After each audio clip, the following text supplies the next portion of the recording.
ആദ്യത്തെ മഞ്ഞ വീഴ്ച ABC. ചേട്ടേ എപ്പോഴും ഓർക്കും കാശ്മീരില് നല്ല തണുപ്പാണ്, അതുകൊണ്ട് മഞ്ഞ് വീഴുന്നുണ്ട്.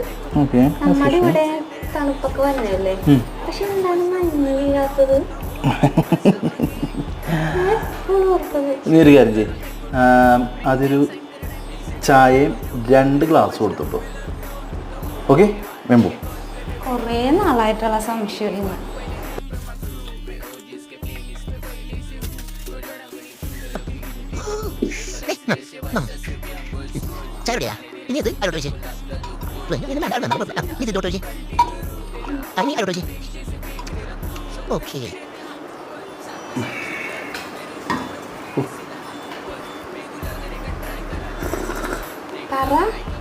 എന്താ പറയാ, ഞാൻ കാശ്മീരൊന്നും പോയിട്ടില്ല, എനിക്കറിയാനൊന്നും പാടില്ല.